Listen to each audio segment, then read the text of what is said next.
Talo falava ki orana ni sampula vinaka malo lei talohani and warm Pacifica greetings.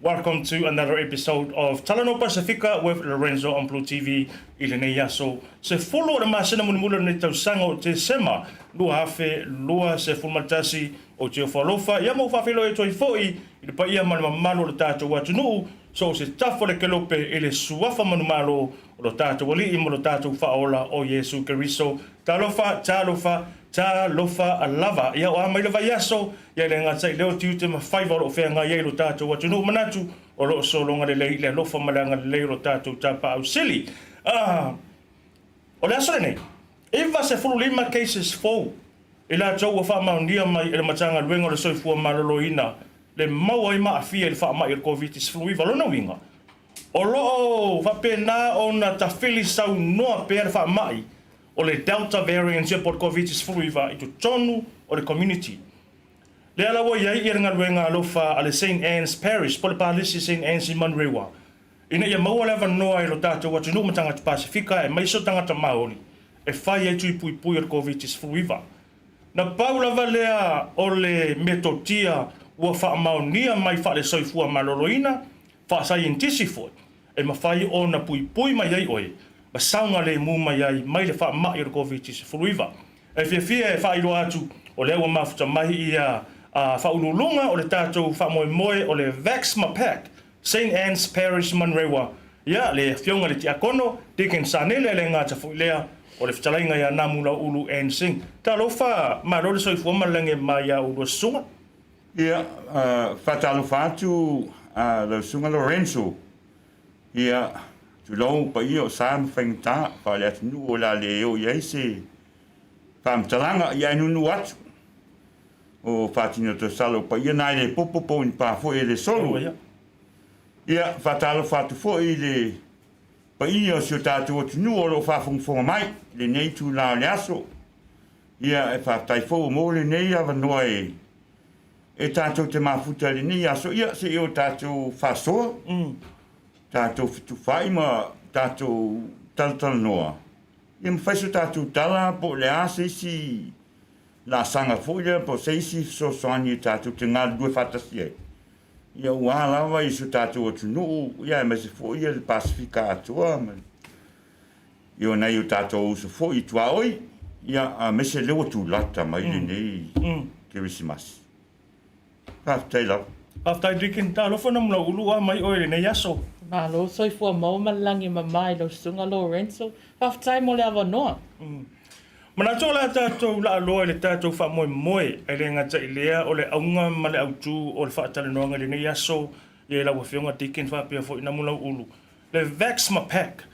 o lea sa tatou whaatalenoa mua i le wha moe lea sa whaanga solo ia November lea ua mahe a le tolu vai aso mana tua Samoa tolu vai aso e vahai i a lau tui mua ma whailo ana whailo tui lo na dua o le mafuaanga le nao lea watu whaatasia lo tatou wha moe lea o le Vaxma Pack Part 2.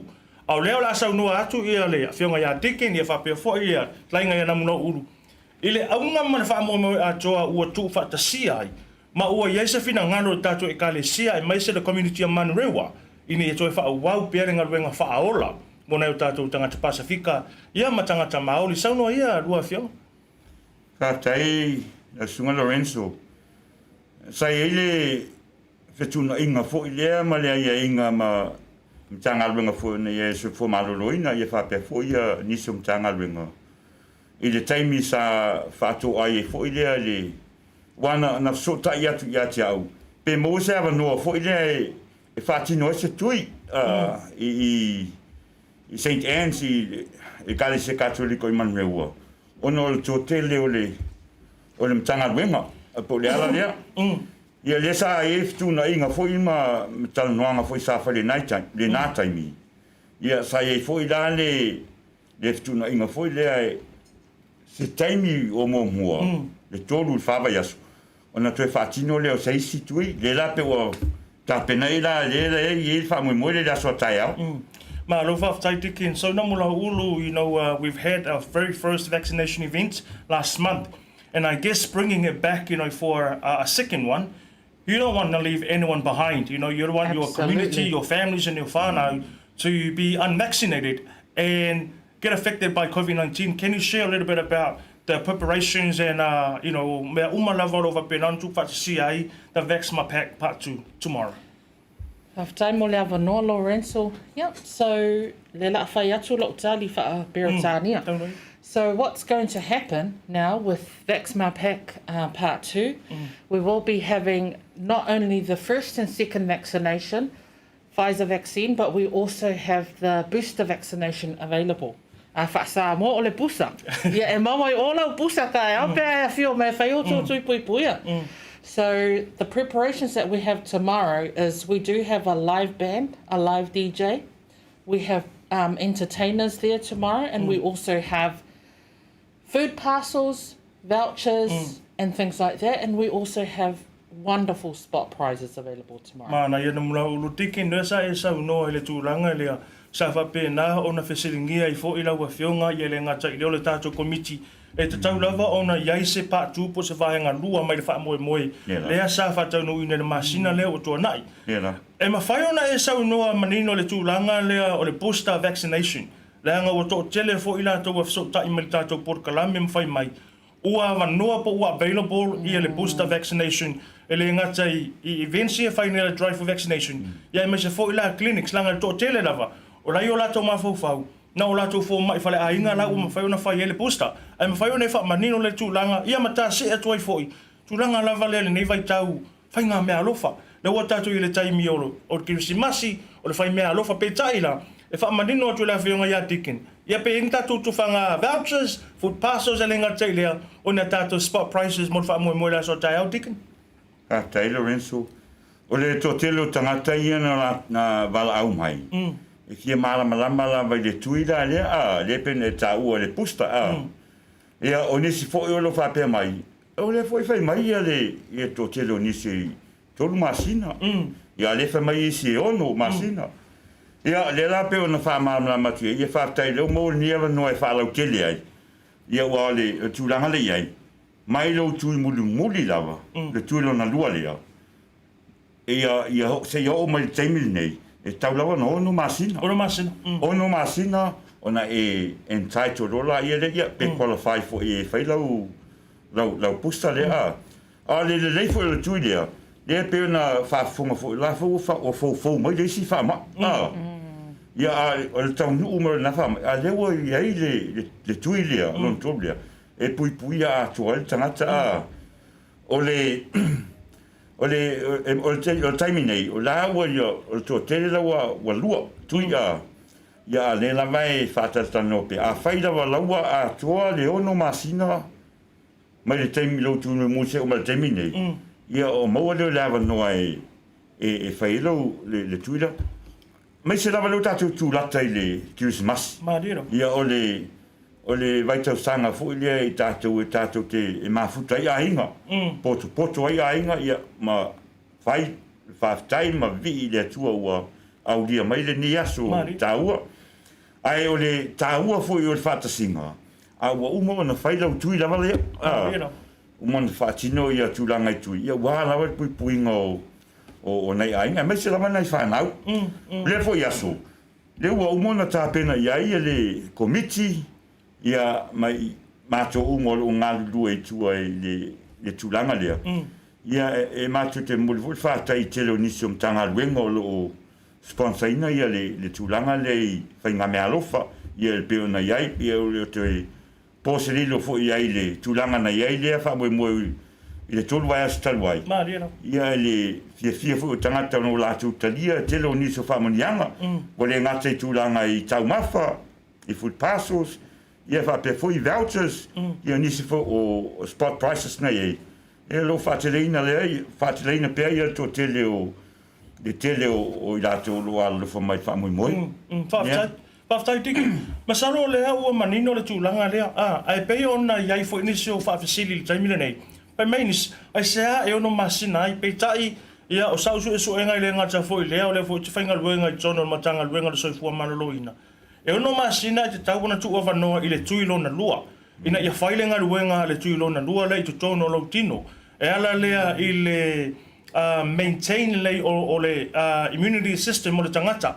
Ina ia whape na ona aua nei vave afia pe aua ona faingo fia ona afia o il covid po siama o le covid-19 o le ona masina la lea it's enough time e failenga luenga le tuilo na lua ona fato ama faia ile alo tino ona tali ia pe respond mai ile tuilo na lua lea po le tuilo na tolu le ta o le posta so famon mole lava na mula ulu if you can famon mole share with us about the tulanga lea the importance of having the presence for mai lea health professionals tomorrow. A lot of people are going to come tomorrow and ask questions about the booster vaccination. And I think it is important to have doctors and nurses available for our community to come and ask questions. For ingalini ya mo maitali. Fa yona fa so fa mun mo. Fa taima fa Silly Lorenzo. So tomorrow we do have Lea Fionga ya Dr. Anai Neo Lea Vasa, po o le whaipule, a takanini, o lo a fio mai tae au, if tali o tō Fasili, he is going to answer those questions. If you have any questions tomorrow, we also have Lea Fionga ya Ngalumalimana Vaifangaloa na Seri, ia manai ona fo mai teine, o lo iai o tae au, a iai tō Fasili, o lo a fio mai fo Lea Fionga ya Dr. Cyril Fortai, pe a iai ni tō Fasili, mo le booster lea. Paftaina muna uru tikin, fia fo ia tu lava e whala ui tele lava ia le saunoanga lea fionga ia, ale talenga ia na muna uru. I le tāua lea o le iai o le tā whatolu a toa lea o le soifuanga o le tangata Samoa. Mo mua le whale anganga, whale tino, ia male anga nukua Samoa. O tamanatu, o le ai iai umai iwa haenga iai tolu le tātou wha moe moe. Le angai ese le tāua o le fesiringia, o le perspective, ia po le opinion whale anganga. Ia le ngata i leo le whale anga nuu, ia i matai fo i ma pēnā, ia tūlanga wa pēnā o le tātou wanga nuu, ia ma le whale tino la. Lea lo o sao mai to tonu, ia fo mai ma vahenga whapea. E mwhaio nei sau noi wha manino le tūlanga lea, a iei tanga te FFC ringia le whai au, la iei whai au, a iei tanga te FFC ringia matai, o la iei matai, ia ma le vahenga o whasenga o fo mai wha mon mole tikin. Whaftai, lau sunga Lorenzo. O la ia unga ia na tau ia yaso lea a tai au o la ia fo i niso fai au e au wai le tui ia po tulango le tele no tatou whalupe o le tapu inga o la ia fo i nisio o tamani o tu asin sina o le atinu ia mantua fo iso singa luenga lava e tāpena ia i tatou e tau lava o na iaina i te mātua e pia o tala fo i lea ia e le siga tani o le tapua o le tapua inga a matai no ma malu e latu tapua ia le alo whaiva o tama whanhau a si o tātou o tinu pero tūranga le la e fwera la wanga le tai hao latu te ia pe fo i nisi e ai mantua fo i e taitusa le ia le tala noa whamatai ia ma le tala noa al whaifi au Pau lavalo no ese senga foi lea. Ia o le tu whaleanganga. E mantua fo i Lorenzo, o le whanau me o Yesu, le laulangi nei, o le e lona i tu tangata ma lona i tu atua Marira. lona winga le whataua o le tulanga le pe ona siringia Marira. ia le ngata foi le foi la ia sunga foi i fo mai tai fo mai tai au ia fa pe foi ia le wanga le Ministry of Health NRHCC ia foi la ia senior management tai au. Yeah, so they will be there tomorrow and they will make themselves available to ask any question, answer any questions from the community. Mana ia manino le lei sa mo le tulanga leo. Lisi va ingo te fia fasiringia lo talenga na mula ulu. The process. Last time it was a walk-in. Tomorrow it will be a drive-through. A lot easier than walking in. Ia matulanga fa pena. Can you take us through the process? When people arrive, you know, what do they expect? Talenga te lea o fea le aavi anga I tangata ia, and the whole process, you know, right up until they leave. Ia tatu fa mo mutaya. Of time on Fasili Lorenzo. Yeah, mamano tato atunuu. So when someone does come through, we are going to have a drive-through event, which is much easier than last time. If you have family or children in the car, you do not have to leave your car when you're getting vaccinated. You drive through into the St. Anne's Parish entrance. You go right to the back, and on the side, you're getting your registration done, and you have the entertainers there singing for you and welcoming you in. So whatever vibes or nervousness that you have, it's all going to go away when you have the wonderful live band there. And we also have the wonderful Lorenzo there making you happy as well, because he's going to be our super MC there tomorrow. Then after that, we come through to the back, we get our vaccinations done, we go to the part where we're having our observations. On the right-hand side, on your way out, you get your food parcel, your vouchers, your benefits that you deserve, and then you can join us. You either enjoy lunch with us, or you can join us with a dance, or you can just enjoy with your family while you're there tomorrow. So we look forward to having you there. Whaftahi lava talenga na mula ulu tikin fasile muli lava. Mo le mani nonga lava o le pa ia ma le maro le tātou watunu ili wha moe moe a tae au. E mwhai ona e sau noa i le taimi tonu lava e a matalia lo tātou wha moe moe. Masalo lo tātou lasi au ngani lava lea. O le tātou lasi wha atonga lava lea i lo tātou watunu. E leo to is taimi o le fwena e sau noa tikin. Wa toe lua vai aso o na tātou tū vai le i le whamanatu ina le Christmas. Selona winga, aua tātou te no whai, aua tātou te whatamala. Ai ma whai una sau no tikin e tūlanga lea conspiracy theories, misinformation, oka o kai, ua matua i whaasoi sai lunga le social media. Ia i tustu singa le whaavahea ia lo whapena ona whaasase, ma le mautonu ai ia ma whau o le tātou watunuu. E whai le whai unga te tau, ona le lei, mo le ainga tikin e whai una e whalau i tele le tūlanga. Ka Taylor Renzo, yo e pe ona au whafonga fusu tātou watunuu, ia mat Pasifika atoa. Tai au ia o le tūlai walu, o le atutalai nai o tātou whamui moe. Ia, a whai fo e fia whai sau breakfast. Ia la whai mua tātou breakfast I o. I le aswa tai au. Ia o le tūlai walu e tala ano I ai, le tātou whamui moe. Ia o na tāpunia fo la ia le tūlai o le afal tolu I le oli. Ia o na e fo inisi o whamui moe I le afiafi. O le tūlanga pe ona ia I oe.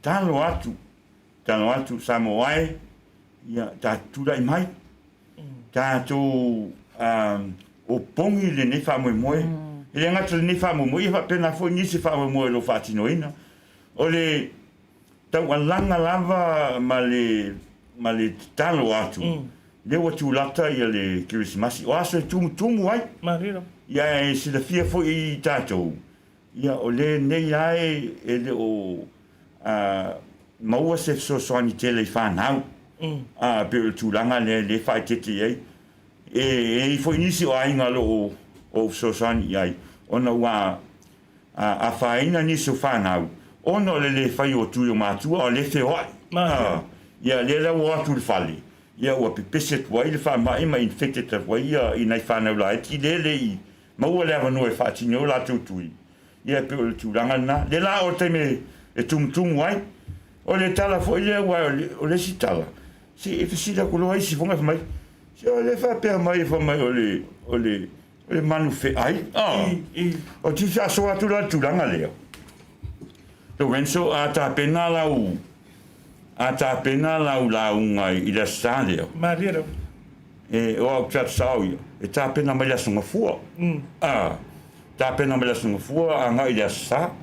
O le eran ta pena ha pena. Ia lava le taimi ta pena ai. Mano winga. E te fai tau. E te sa ili. Ia mai ti tiro le iai i fai taunga. Ia langa e se fo. Ia nisi o tulou i nisi o fai tau langa. Ai e fo iai e se latu fa liwino tuspa. Ia pela o le tulanga fo inga le ia pela i matou le katoliko. Ia pe mulu lawa e tual telo sia fo le o tuspa. Po inga le fa liwino fai taunga ma le tulanga pena. E pe o le mena ta pena la. Ia tonu ta pena le leifo ia e ngoa le sua fo ko spa ia ke lai o sa wa le mau fonga le lai o le mena o sa kau le mafo fo. Ai le ai o le tulanga ngai pena taua le ai o le man to foi le la tatu fam na tuina nei le ala nga la ina fi le tu tamalo na le soi fu me la ai le tulanga na ta si lava le polo inga sisit le na silingia ia ele e fonga le tu upu mo le fa sei e fa mo le la o fele tu la fono e pito sidi ona taua ele na tali e yesu ia ai ma ia fa mai mo seu o tu la fono ia e va tu yesu ngala ka diwa penga mo se ako no le ma o to lot ale the first and most commandment of all love God with all your heart with all your soul with all your mind and love your neighbor de la fatino tato love the neighbor e tau no fai tat longa ele no fai tau la tus pa ia ta puni tu ai ora ma fatino e ala ngana Maro le sa no ala o fionga tikin sanele le o manino le tulanga le e se fo ile ia ua talinga fiolongo fo ile fa so mai ile tulanga le mata o sili pe ona o fai atu le taimi o sola e te maua o mai le ta fatolu le o so fuanga le tanga te sa mo ile tatu fa mo le alo ia le fionga ia tikin sanele ta a e fia fasili ile mark of the beast por fa longa le manu fe ai le na e te fa pe lava o ia o le tui pui o le mark of the beast te maua le tari tai au tatu fa moi te siringia foi matai ia o sa mo tatu wa tunu ia mo se fina ngalo le ngata ile o le to fa le nganu maua o matai au ai le ngata ile ali mata fo mai ia wa le poto fa le soi fu malolo ina mo le tule ngango fa tai la o fionga tiken fa pe foi of talenga na mula ulu manu ia tele lava lo tatu fa moi le aso tai au fo ia se vi ingo lo tatu tamau le langi ia mo nei taimi ia fa soi fu ia alo ia tai la foi mo neva noa i la sunga Lorenzo ia me se foi le mtanga venga il fatonu ia ma nei ofisa mal ia mo leva noa matu te o mai ai ia e fa se foi ia fitalenga ia na mula ulu and sing mala fionga ia tikin sanele le Vexma Pack St. Anne's Manrewa aso tai au se fulmatasi te semalua felua se fulmatasi te tala le tulai valu ile tai au se ia pa ia lava le afo le tolu le uli maua fai longa maua le food voucher maua le food pass o le ngata ilea ole booster vaccination only at St. Anne's Vexma Pack vaccination drive-through tomorrow. We'll see you there.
mai le Kirisimasi ma whaelonga tupeta I lua se lau tala e wha se fulu o sauni e le Pacific Easy mo ana paanga. E lua se fulu whaelonga mo Samoa, lua se fulu foi whaelonga tupeta I lua se lau tala mo New Zealand nei. Wha mole mole wha au ngā le tali whafonga au mai lau pasi e ilo ai ua mai au na whai au tui. Mai fautui na foi le wha au ngā le F-Pass e tutongi ei tupe wha amomoli pe a wha au ngā ina o tātou ofisai o Tara o Tahuru ma mangele. Wha aftek tele Samoa le langlango I le nei tausanga ma ia maru I tele le Kirisimasi ma le tausanga fau I ainga umo Samoa. Modisi whaamtalanga wala au le ovalu se lau o tasi ono. Po le lua fitu ono, fitu wiva, fitu wha. Pacific Easy o lau paanga mo tupe wha amomoli I Samoa.